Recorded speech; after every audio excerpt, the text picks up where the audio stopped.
ನಿಮ್ಗೆ ಏನಾರ ಮುಂದೆ ತಿಂದ್ರ ಕುತ್ಕೊಳಪ್ಪ ಕುತ್ಕೋನಿ ಸುಮ್ಮನೆ ಎದ್ದು ಮಾತಾಡ್ತೀನಿ ನೋಡಿ ಒಂದೇ ನಿಮಿಷ ಕೇಳಿ.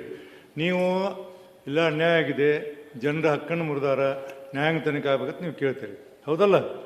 ಸರ್ಕಾರ ಅಂತ ನಾವು ಯಾವ ತನಿಖೆ ಮಾಡೋದು ಅಂತ ಹೇಳ್ತಾರೆ. ನಾ ಏನು ಮಾಡ್ಬೇಕು ಹೇಳಿಬಿಡಿ, ಹೇಳಿ ನನಗೆ ತನಿಖೆನೇ ಮಾಡಲ್ಲ ಅನ್ನೋದು ಜನರ ಆಶ್ರಯ, ನ್ಯಾಯಬದ್ಧ ಬೇಡಿಕೆ ಇದೆ. ಇದನ್ನು ಮಾಡಿ ಕೆಲಸ ಮಾಡಿ. ಸರ್ವಾಧಿಕಾರಿ ಸಭಾಪತಿಗಳೇ, ಅವ್ರ ಕರ್ತವ್ಯ ಮಾಡಿ ನೀವೇ ರೂಲಿಂಗ್ ಕೊಡಿ.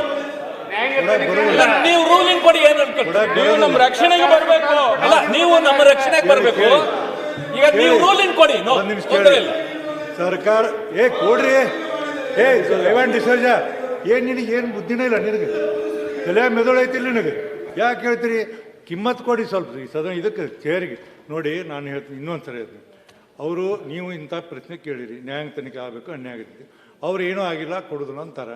ಇದರ ನ್ಯಾಯಾಂಗ ತನಿಖೆ ಸರ್ಕಾರ ನೋಡಿ ಅದನ್ನು ಅವ್ರ ವಿಚಾರವನ್ನು ಕನ್ಸಿಡರ್ ಮಾಡಿ ಯಾವುದೊಂದು ಕ್ರಮ ತಗೊಳ್ಳಿ ಅಂತ ಹೇಳ್ತೀನಿ. ಇಷ್ಟೇ, ಇದನ್ನ ಹೇಳ್ತೀನಿ ಸರ್ಕಾರ. ಏನು ಹೋಮ್ ಮಿನಿಸ್ಟರ್ ಅಷ್ಟೇ, ಅದಾದ ಅಡ್ವೈಸ್ ನಂದು ಇಷ್ಟೇ. ವಿರೋಧಿ ಪಕ್ಷದವರು ಪೀಠ ಇಂಥ ಸಂದರ್ಭದಲ್ಲಿ ಆದೇಶ ಮಾಡಿದ ಉದಾಹರಣೆಗಳಿದ್ದಾವೆ. ಪೀಠ ಇಂಥ ಸಂದರ್ಭಗಳಲ್ಲಿ ಆದೇಶ ಮಾಡಿದ ಉದಾಹರಣೆಗಳಿದ್ದಾವೆ.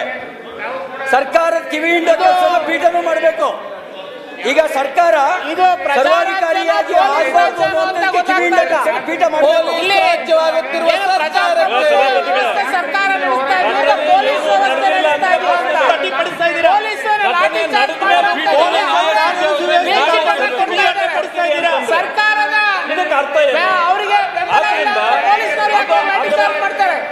ಅದರ ಸತ್ಯಾಂಶಗಳು ಹೊರಗಡೆ ಬರಲಿ. ಇವರೇ ಹೇಳಿದ್ದಾರೆ ಹೋಗಿ ಲಾಠಿ ಚಾರ್ಜ್ ಮಾಡಿ. ಸತ್ಯಾಂಶಗಳು ಹೊರಗಡೆ ಬರಲಿ.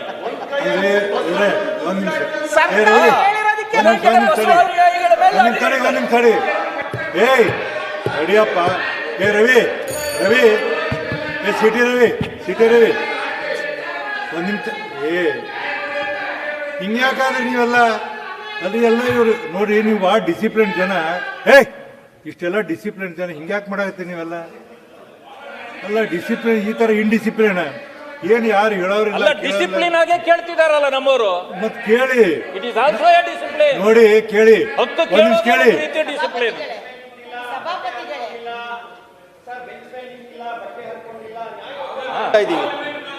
ವಿಧಾನಸೌಧ ಬಾಗಿಲಿಗೂ ಗೊತ್ತಿಲ್ಲ.